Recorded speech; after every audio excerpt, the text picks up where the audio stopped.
Todos com a graça e a paz do nosso Senhor e Salvador Jesus Cristo.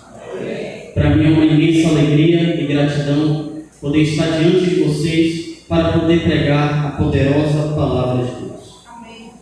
Irmãos, eu sei que nós estamos em pouco número, mesmo sabendo que muitos irmãos se ausentaram, saíram das cidades, se retiraram para buscar a Deus, mas eu quero agradecer você, porque você dedicou este dia para estar na casa de Deus. Você poderia estar em qualquer outro lugar. Talvez você poderia ter escolhido estar curtindo o carnaval. Mas louvado seja o nome do Senhor, porque o Espírito tem incomodado o seu coração. Amém.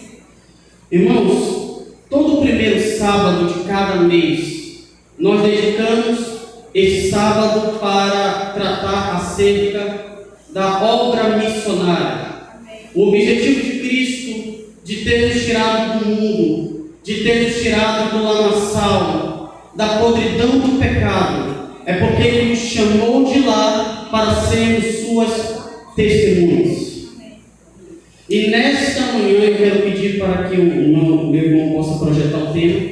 Nesta manhã eu quero tratar com vocês sobre um atributo de Deus e como ele está correlacionado com a missão que a igreja tem que cumprir, a soberania de Deus e as missões modernas. Como isso se dá?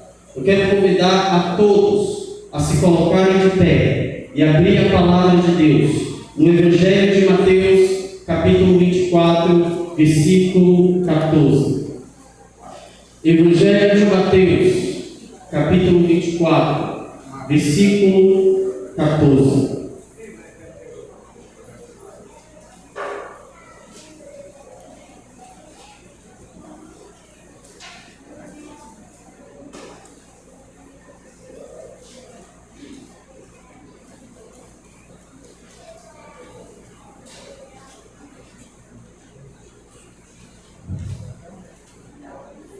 Todos encontraram? Evangelho de Mateus, capítulo 24, versículo 14, assim diz a palavra do Senhor. E este Evangelho do Reino será pregado em todo o mundo, como testemunho a todas as nações. Então virá? Vamos ler mais uma vez esse texto. Eu vou começar e vocês concluem. E este Evangelho do Reino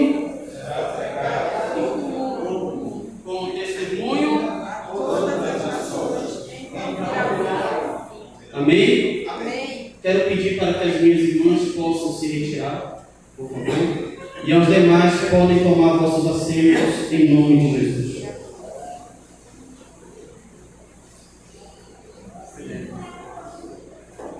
Peço o máximo da sua atenção. Muito obrigado, irmão Oeste, pela... Irmãos, eu quero apresentar para vocês um conflito que por muito tempo esteve no meu coração. Porque quando eu lia este texto, quando eu me deparava com estas palavras que Jesus proclamou aos seus discípulos, à sua igreja, meu coração questionava quanto à veracidade das palavras de Jesus. Será que isso que Jesus falou aos seus discípulos é real? Será que nós podemos acreditar nestas palavras que nós acabamos de ler? Antes de me aprofundar mais acerca deste questionamento, eu quero mostrar para vocês o contexto em que essas palavras foram proferidas. Essas palavras foram ditas no Monte das Oliveiras. É interessante que no começo do capítulo 24, Jesus está com os seus discípulos diante do templo. Os discípulos contemplando aquele templo que fora construído ou fora ampliado, reformado por Herodes o Grande. Os discípulos, tão impressionados com a beleza daquele templo, chamou Jesus e disse: olha, mestre, que quão belo é este templo, quão maravilhoso é este templo. Então Jesus pronuncia palavras tão duras, tão difíceis para um judeu daquele contexto ouvir, que não ficaria pedra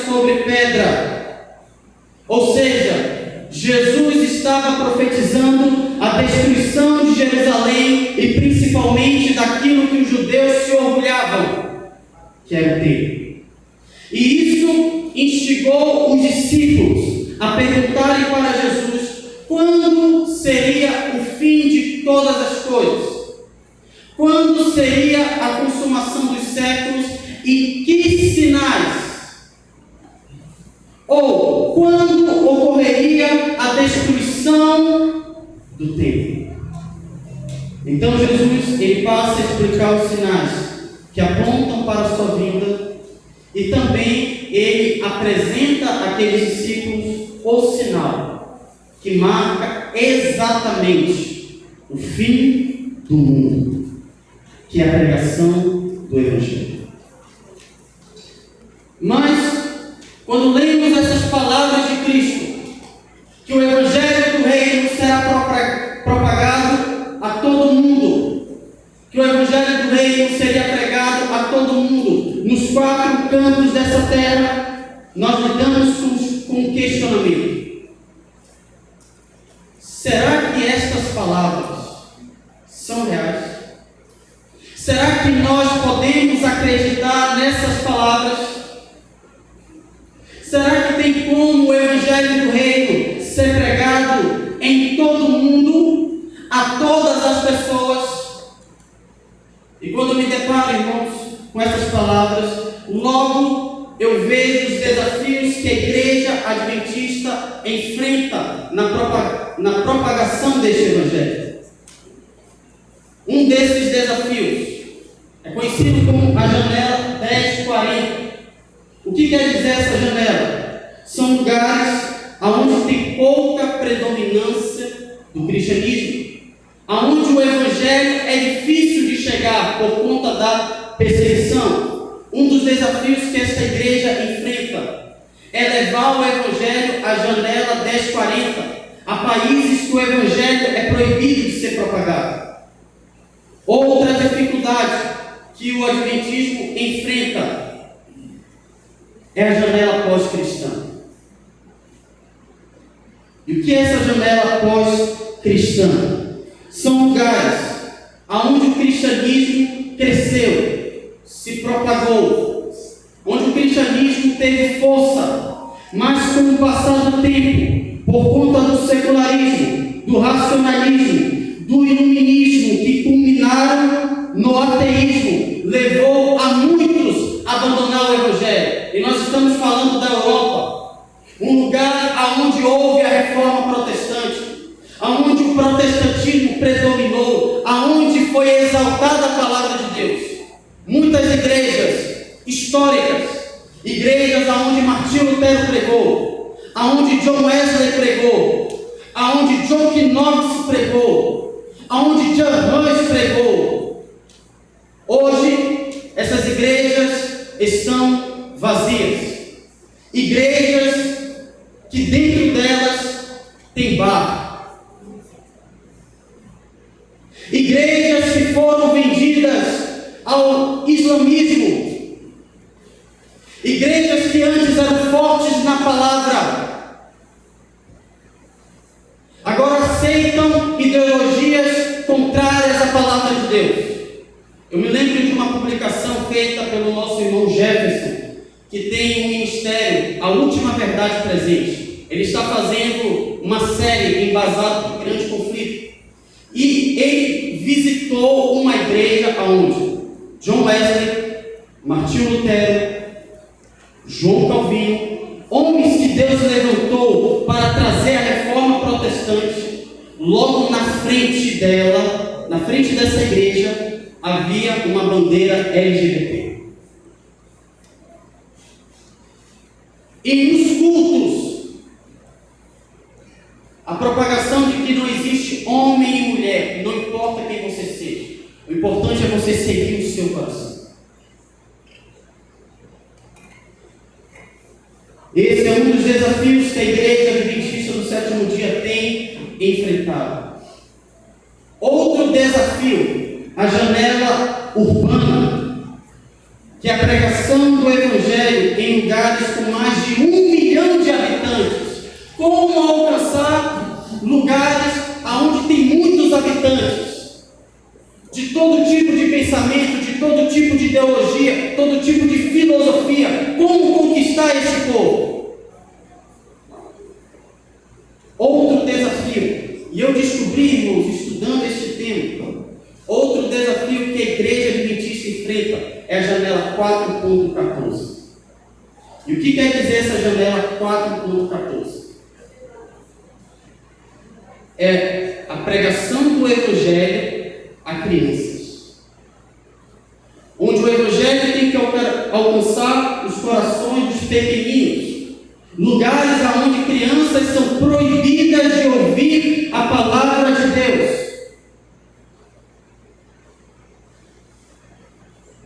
Será que nós podemos acreditar nas palavras de Jesus diante desses desafios? Irmãos, vivemos em uma geração onde há um engano religioso.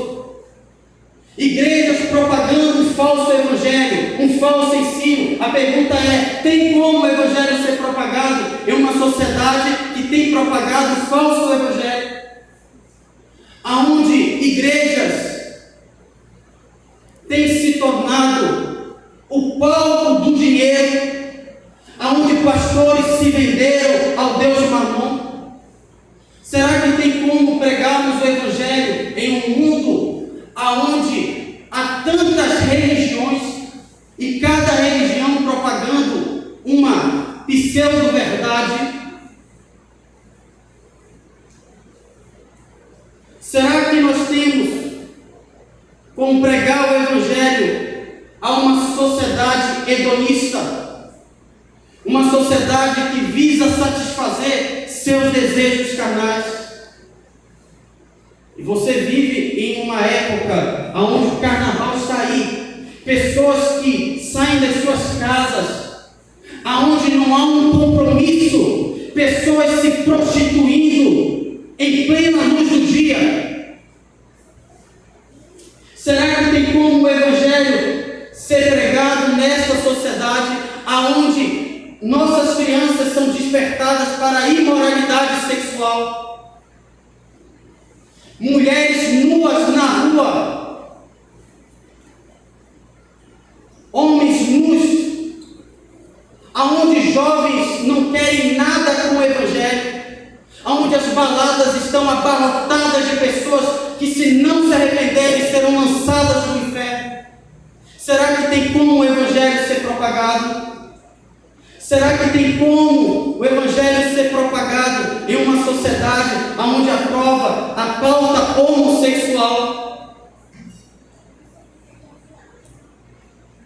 Onde a prostituição cada dia cresce, mulheres vendendo seu corpo, homens vendendo seu corpo.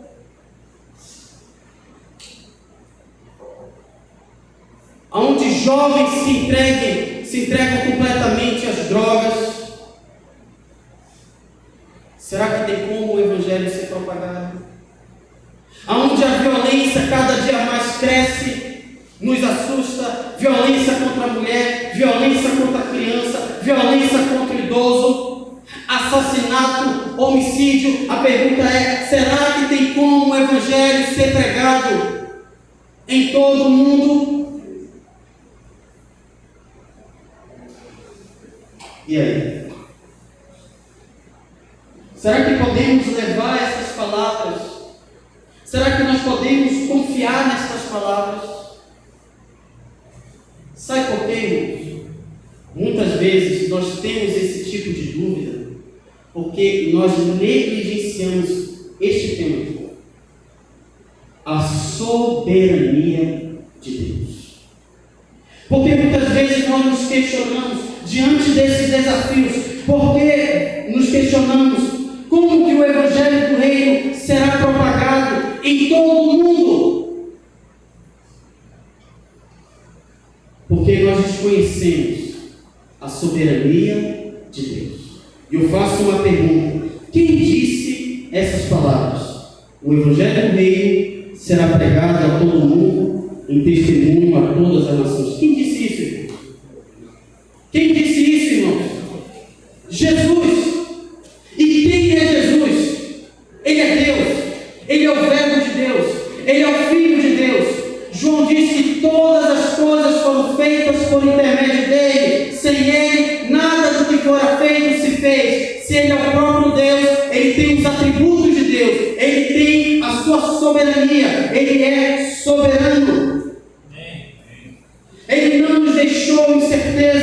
Ele não nos deixou dúvidas. Ele afirmou que o Evangelho iria se expandir nos 4 cantos dessa terra, porque Deus é soberano. Ele está no controle da história. Todos esses desafios não podem ser comparados com Deus, porque Ele é infinitamente maior que os obstáculos e nenhum dos seus planos podem ser frustrados. Amém. Se Jesus disse que o Evangelho seria propagado a todo mundo, a todas as nações, essas palavras são fiéis e verdadeiras. Amém. Essas palavras irão se cumprir. Quer você creia ou não creia, quer que o mundo faça de tudo para impedir a obra de evangelização, eles não poderão prevalecer. Sabe por quê, irmãos?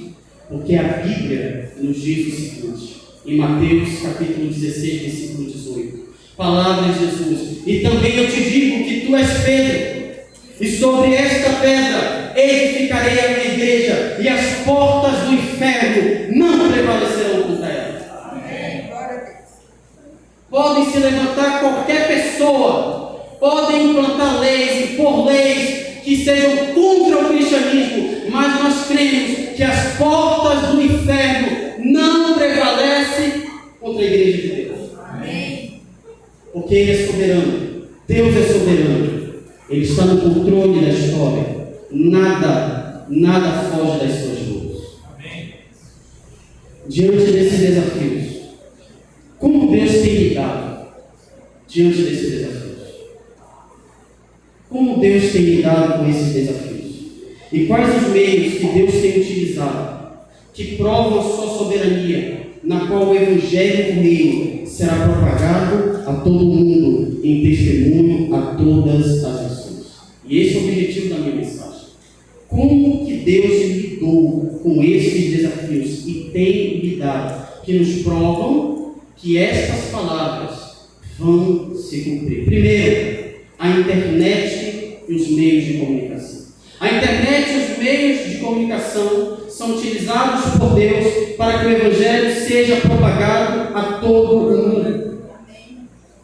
Tanto a internet como os meios de comunicação surgiram com o objetivo de nos deixar conectados e de nos informar do que está acontecendo com o mundo. A rádio teve o seu papel principalmente na Primeira e Segunda Guerra Mundial. E no exato momento em que estava havendo tanto a Primeira quanto a Segunda Guerra, onde o cristianismo tinha caído em descrédito, pessoas estavam questionando a soberania de Deus, estavam colocando em xeque a palavra de Deus. Foi neste exato momento que Deus levantou homens que assumiram a rádio e propagavam o Evangelho. Temos exemplos: C.S. Lewis, Martin Lloyd Jones e tantos outros homens e mulheres de Deus. A voz da profecia. Deus utilizou a rádio para propagar o Evangelho e levar muitos que estavam colocando em descrédito acerca do cristianismo ao arrependimento. Temos também a televisão. E aí eu quero dar um dado, porque a nossa igreja tem a TV Novo Tempo. E é interessante que a TV Novo Tempo, ela está presente em mais de 450 cidades brasileiras, sendo seu alcance de 25 das 27 capitais brasileiras. Suas programações em TV aberta alcançam mais de 170 milhões de famílias brasileiras. Fora do Brasil, seu alcance chega a mais de 45 milhões de pessoas ao redor do mundo. E com o advento da internet, nos proporcionou um alcance mundial. Irmãos, não tem um canal no YouTube, é um canalzinho pequeno, não tem muita visualização. Mas quando você vai para o Rodrigo Silva, Leandro Quadros, quando você vai para os canais do YouTube de muitas igrejas, Igreja do Marco, Igreja da Unasp, você percebe um alcance mundial, milhões de pessoas, onde as pessoas muitas vezes nem saíram das suas casas, o Evangelho está chegando até elas.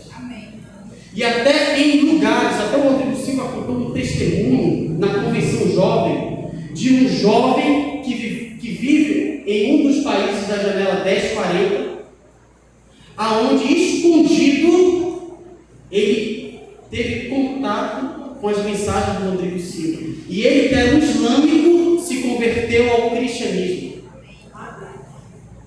Vocês estão entendendo, irmãos? A soberania de Deus.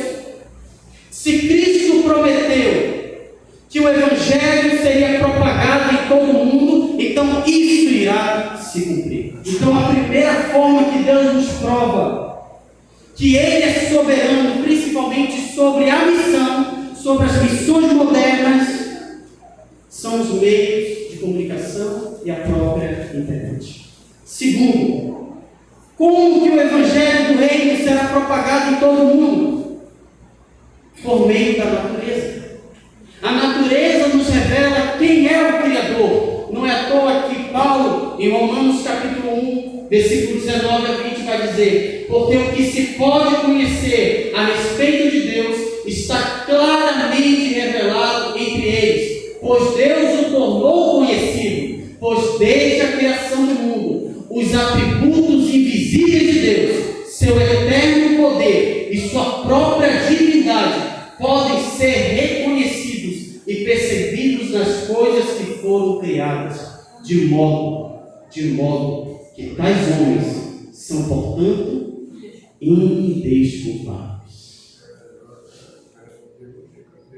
Sabe por que Paulo está tratando disso aqui, irmãos? Porque o mesmo questionamento que há hoje era o mesmo questionamento nos tempos do apóstolo Paulo. Que questionamento era? Paulo, e o Evangelho? E aquelas pessoas que nunca ouviram falar do Evangelho? Paulo diz: o Evangelho foi propagado para eles. De que forma? Por meio das coisas que foram criadas. A natureza revela que existe um Criador, que nós não viemos de um acaso, que nós não viemos de uma explosão, que nós não viemos de uma série de evoluções. Não, irmão. Nós viemos por meio da palavra de Deus. Amém. Salmos, capítulo 19, Salmos 19, versículo 1. Os céus, volta, por favor. Os céus, eles fazem o quê, irmãos?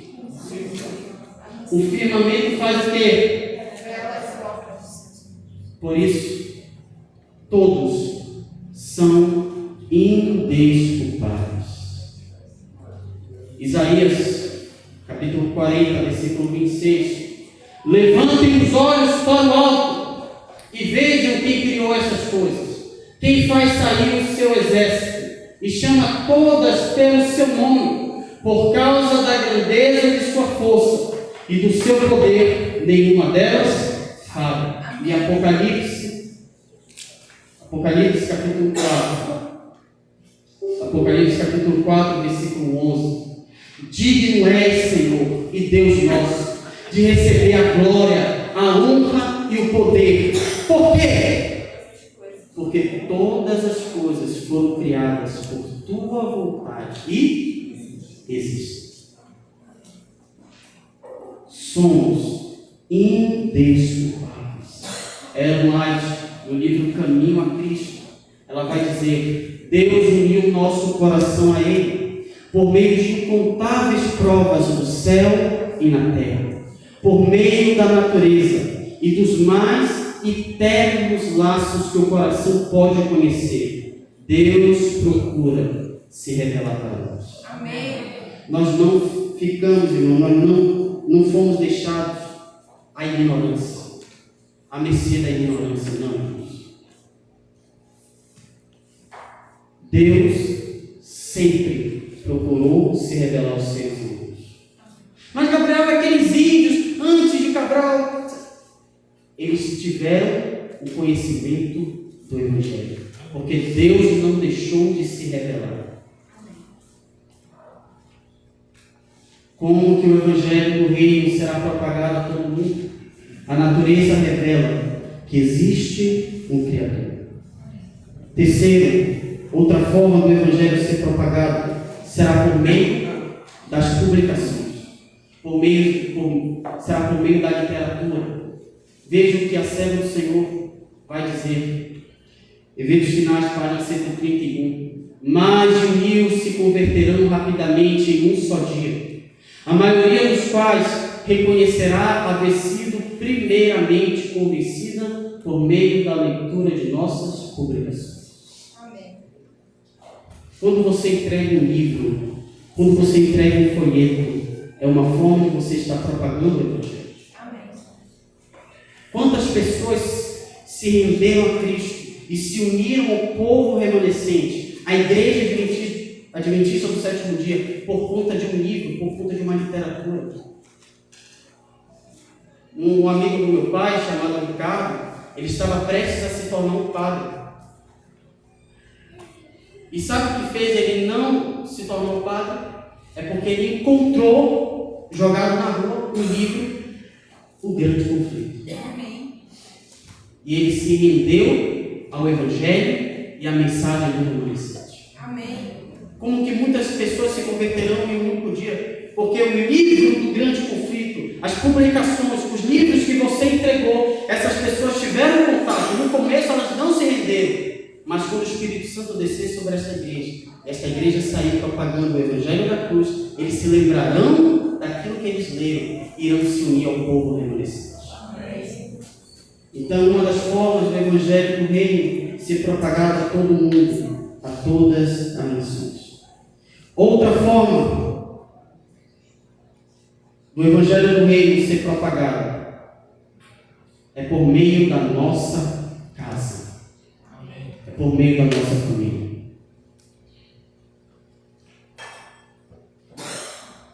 A nossa família é o meio pelo qual Deus quer alcançar outras famílias. Amém. Tem um texto de Paulo em 1 Timóteo 5,8.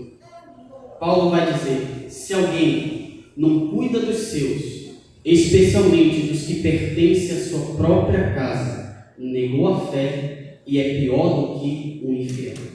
É pior que um descrente. Eu fiquei me perguntando por quê? Se eu, quando eu formar minha família, se eu negligenciar este estudado, se eu não evangelizar minha casa, se eu não tornar minha casa um pedaço do céu, eu sou pior que um descrente. Por que, Senhor, essas palavras? E lendo o espírito de profecia, a serva do Senhor, ela vai dizer que o lar bem ordenado e disciplinado é uma poderosa força para o bem do mundo, ao ponto que sua influência é mais profunda do que qualquer sermão pregado. Amém.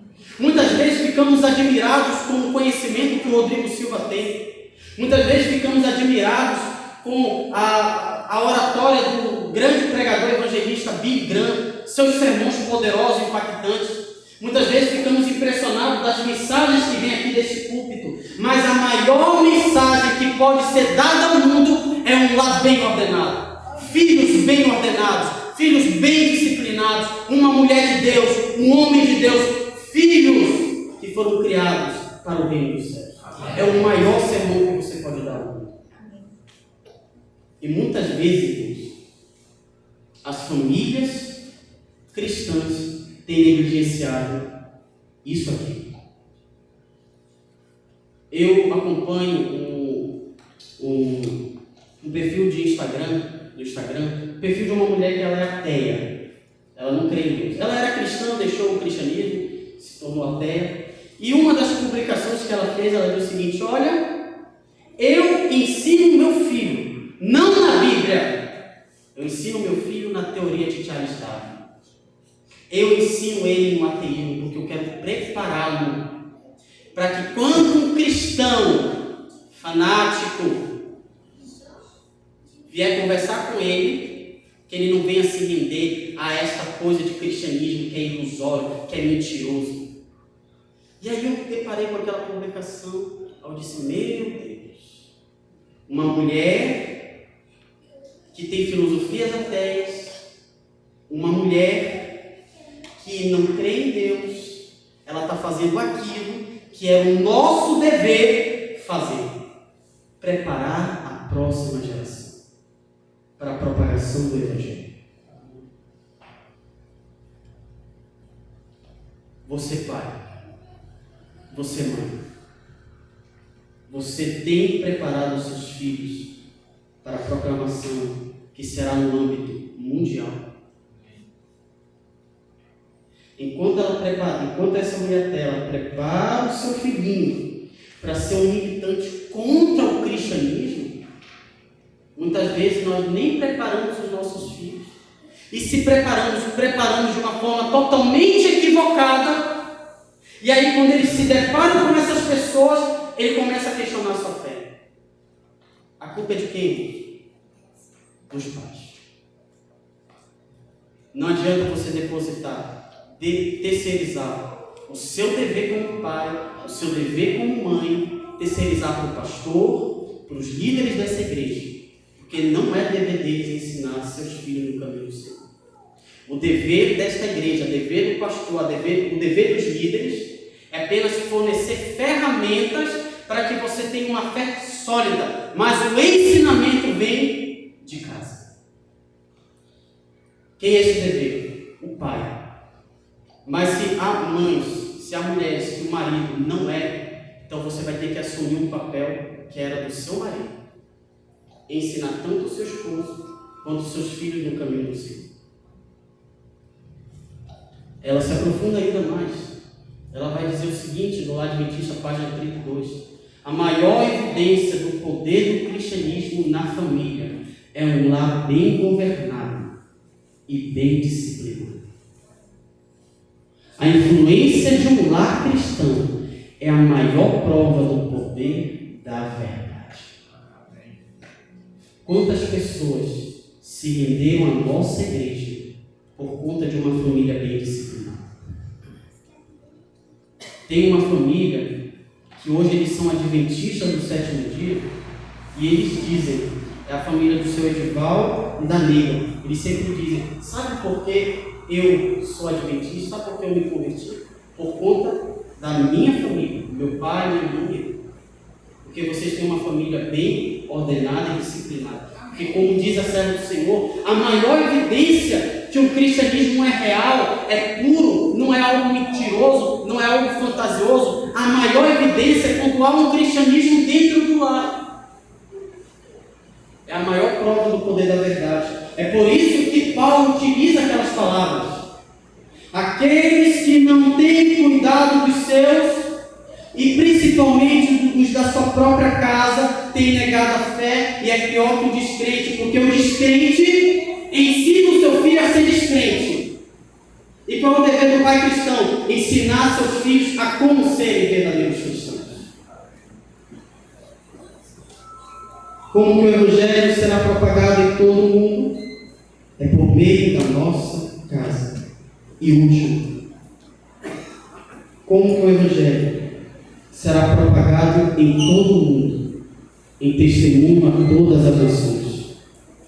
A igreja é o veículo principal pelo qual Deus proclamará o seu Evangelho. Deus irá utilizar esta igreja para proclamar as verdades que todos os dias são lançados por terra. Mateus 28, versículo 18, palavra de Jesus.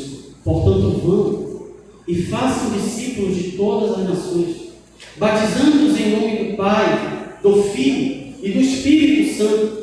Marcos 16, 15. E disse-lhes: ide por todo o mundo e proclamai o Evangelho a toda criatura. Jesus ele não está dizendo para uma pessoa, ele está dizendo para um coletivo, para um conjunto de pessoas, para um grupo de pessoas. E como nós chamamos isso? Igreja. Vão, façam discípulos de todas as nações. Preguem o Evangelho a toda a criatura. Deus quer utilizar esta igreja para a propagação do Evangelho, mas aí você pode perguntar como Deus pode contar com uma igreja cheia de falhas e pecados? Porque a igreja não é perfeita. E o maior resultado, a maior prova que a igreja não é perfeita, somos nós. Sou eu e você. Porque nós somos imperfeitos. Temos pecado. feito Cristo se entristecer por conta dos nossos atos, dos nossos pensamentos, daquilo que nós vemos, daquilo que nós falamos. A igreja tem envergonhado muitas vezes o nome de Deus, ao ponto que muitas pessoas já disseram que Deus não sonhou com a igreja, Deus sonhou com o reino. Na verdade, a igreja é a frustração dos planos de Deus. A igreja tem falhas? Tem, irmãos? Tem. Eu sou falho? Sou. Você é falho? É. Mas veja, irmãos, a graça de Deus atuando sobre esta igreja, mesmo a igreja falha e defeituosa, irmãos, Deus quer utilizar ela para a propagação do Evangelho.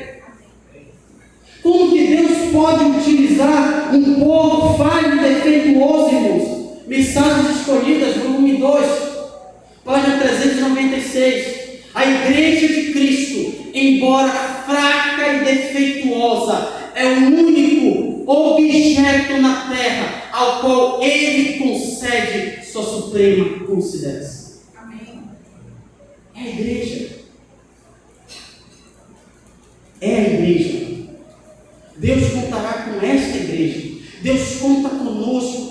Irmãos, anjos queriam ter esse privilégio de testemunhar do amor de Deus, e Deus impediu, porque este dever está conosco. Que privilégio. O interessante é que quando os anjos vieram, sempre quando aconteceu alguma coisa, os anjos estavam à frente. Quando Daniel estava na cova dos leões, quando foi jogar na cova dos leões, quando Deus precisou proteger seus filhos, Deus utilizou os anjos. Quando Jesus veio a este mundo, quem proclamou a primeira vinda de Cristo? Os anjos. Quem tirou a pedra do túmulo e disse: Filho do homem, venha, teu pai te chama? Os anjos. Mas quando foi para proclamar o Evangelho, não será anjo, será eu e você. Será o meu povo, mesmo que a igreja, embora fraca e defeituosa, é o único objeto na terra ao qual Ele concede sua suprema consideração. Amém. Qual é o remédio, irmãos, para a nossa fragilidade? Nós precisamos disso aqui, irmãos. Nós precisamos urgentemente do batismo do Espírito Santo. Como que uma igreja falha, defeituosa, pode propagar o Evangelho a todo mundo, a todas as nações? Não será por conta das suas próprias forças, não. Será por conta do Espírito Santo. É por isso que precisamos, todos os dias, clamar pelo batismo do Espírito. Lucas 24, versículo 46 a 49. E lhes disse palavras de Jesus: assim está escrito que era necessário que o Cristo sofresse e ressuscitasse dos mortos no terceiro dia, e em seu nome se proclamará o arrependimento para a remissão dos pecados a todas as nações, começando por Jerusalém. E vocês são testemunhas dessas coisas. Eis que envio a vocês a promessa de meu. Que promessa é esta? É necessário que eu vá, para que o Consolador venha. E quando ele vier, o Consolador, ele vos convencerá do pecado, da justiça e do juízo. Ao ponto que ele não falará de si próprio, mas falará de mim. Irá falar de tudo aquilo que eu vos disse. Os discípulos tinham os mesmos desafios, os mesmos obstáculos. O que eu apresentei a vocês também é os mesmos obstáculos que os discípulos tiveram que enfrentar. E o que tornou aquela igreja de homens covardes, de homens analfabetos, a levar o Evangelho a todo mundo, irmãos? Por conta do Espírito Santo. Eis que vos envio a promessa de meu Pai. Atos capítulo 1, versículo 8. Mas recebereis poder ao descer sobre vocês o Espírito Santo, e sereis minhas testemunhas, tanto em Jerusalém, como em toda a Judéia e Samaria, e até os confins da terra. Precisamos do Espírito Santo. Precisamos do batismo do Espírito Santo. Dentro desta igreja, há trigo e joio, há ovelhas e bodes. Há filhos de Deus nesta igreja, há filhos de Deus, mas também há filhos do diabo. E muitas vezes o joio, os bodes dos filhos do diabo são a causa do Evangelho ser tão difamado pelos outros. É por isso, irmãos, não cabe eu, não cabe a mim, não cabe a você a querer determinar quem é trigo e quem é joio. Não. Cabe você a fazer uma autoanálise. E você vai chegar à resposta se você é trigo ou é joio. E a partir desta análise, clamar pelo poder do Espírito Santo. Eu não sei como está a tua vida espiritual. Eu não sei, meus irmãos, se você tem vivido o verdadeiro Evangelho. Eu não sei se você tem sentido a vontade de proclamar o Evangelho da cruz, de testemunhar o amor de Deus. Irmãos, Deus nos convida nesta manhã a sermos revestidos do poder do Espírito Santo. Eu senti um desejo nesse momento de contar um testemunho. Eu já contei nessa igreja, mas sempre é bom enfatizar. Lá na Proativa, me convidaram para eu compartilhar a palavra de Deus para os demais aprendizes. Proativa, onde os aprendizes sempre estão na empresa ou estão lá recebendo curso técnico, curso teórico. E aí, na segunda-feira, duas moças de outra denominação, elas me convidaram para que eu pregasse aqueles jovens. E aí, eu pensei o seguinte, porque no começo elas disseram o seguinte: olha, na verdade é uma reunião, é um tipo de PG, só que é célula. Vamos ter uma célula, você quer participar conosco? Já que você é adventista do sétimo dia? Eu disse: eu quero participar. E aí, elas me convidaram, me passaram o tema e eu me preparei. Eu achava que só era eu e só mais alguns crentes. De repente, a gente desceu no período de intervalo, a gente desceu. E aí, diante daqueles jovens, ela disse: olha, nesse momento nós vamos começar a nossa célula. Você jovem, que é cristão ou não cristão, você está convidado a participar. Se não, você pode se retirar, fica à vontade. E aí eu fiquei preocupado, meu Deus do céu. Eu achava que era só para um grupinho, não, é para todos esses jovens. E aí eu tive a oportunidade de falar do amor de Deus para todos aqueles. Irmãos, e todos prestaram atenção. Muitos não são cristãos. Muitos são de outras religiões. Mas quando o mundo se depara com o Evangelho, eles se atentam às palavras que saem da boca de um homem falho, mas que são revestidas pelo poder do Espírito Santo. Depois do intervalo eu subi, e aí na classe estava eu e mais um jovem, nós estávamos comentando sobre o livro Mensagens aos Jovens, escrito por Ellen White. A professora, que não é adventista, quando ela viu esse livro, ela disse: vocês são adventistas? Eu sou fã de Ellen White.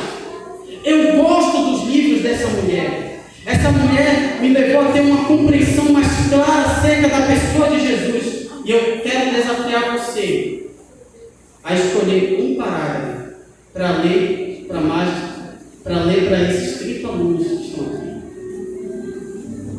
Eu tive a oportunidade de ler um parágrafo do livro Mensagens aos Jovens para 30 alunos. O mundo está desejando ouvir a mensagem da cruz. Falta-nos preparo. Será que eu estou falando para pessoas que estão secas espirituais? Que estão precisando da chuva? Deus está convidando você a sair desta multidão e clamar a Deus: Senhor, desperta a minha vida espiritual. Deus, me desperta, Senhor. Manda, ó Pai, chuva. Eu preciso da tua chuva, Senhor. Eu estou seco. Eu não tenho sido um verdadeiro cristão. Eu não tenho vontade de pregar o Evangelho, de testemunhar o Evangelho. Mas diante da tua palavra, eu quero ser revestido por esse poder. Se é o seu desejo, eu quero convidar você a sair da onde você está e vir até aqui diante do altar de Deus, clamando: Pai, derrama a tua chuva na minha vida, para que eu proclame a tua palavra com poder e intrepidez. Levar este Evangelho, o Evangelho daquele que morreu numa cruz, mas ao terceiro dia ressuscitou e foi assunto aos céus, e que um dia voltará para nos tirar deste mundo de dor, de sofrimento, e morar para sempre com Ele. Se este é o teu desejo, saia da onde você está clamando: Pai, derrama o teu Espírito na minha vida. Louve ao Senhor. Tome a sua decisão.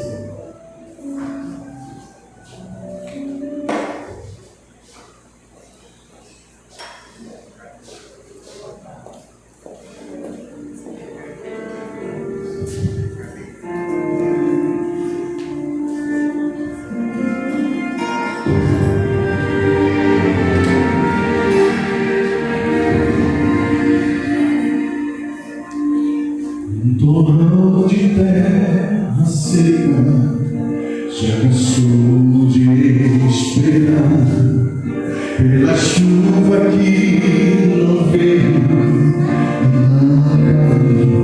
Clame a Deus pelo Espírito Santo. Quem vai lembrar os tempos quando a chuva trouxe a flor? Quem irá ceifar o campo que ainda nem florou? Quem se lembra que um dia já choveu? Quem irá ceifar se a terra já secou? Manda, Pai, a chuva, o Espírito de luz, enche toda a terra com teu amor, com teu poder.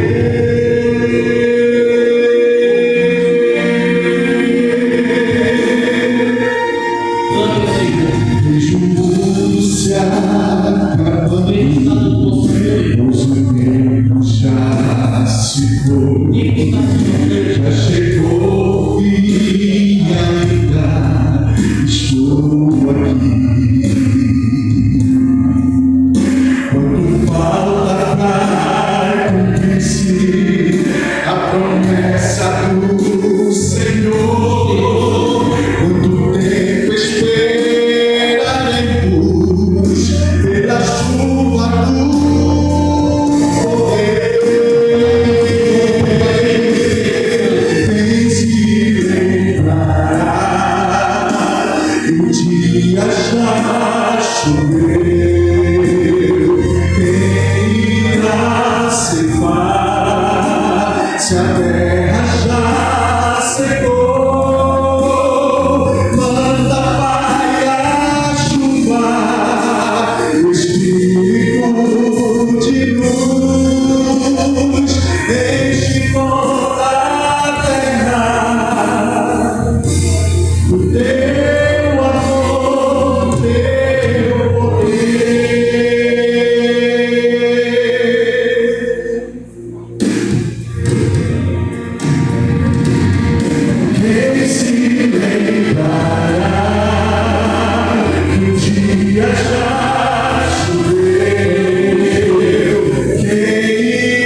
Deus conta com você.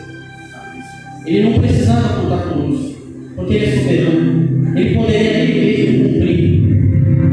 Mas Ele decidiu, por conta do seu amor, por conta da sua infinita graça, contar conosco, falhos, pecadores, miseráveis. Ele conta com você. Mas é para isso que precisamos pedir o Espírito Santo. Precisamos urgentemente pedir o batismo do Espírito. Só a obra do Espírito em nós e através de nós que o mundo ouvirá a mensagem presente, o Evangelho da Cruz. Eu quero chamar aqui a Paulinha, vem aqui comigo. Porque ela foi a primeira pessoa que tomou uma decisão de ser cheia do Espírito Santo. Porque são as crianças que Deus conta também. Deus conta com as crianças. Porque na simplicidade de uma criança, o Evangelho pode alcançar até o coração do cara mais cético e um rapaz mais ateu. Quantos testemunhos de crianças que levaram ateus ao arrependimento, que pregaram a palavra e o Espírito Santo levou estes homens que questionavam a religião ao arrependimento. Deus conta com as crianças.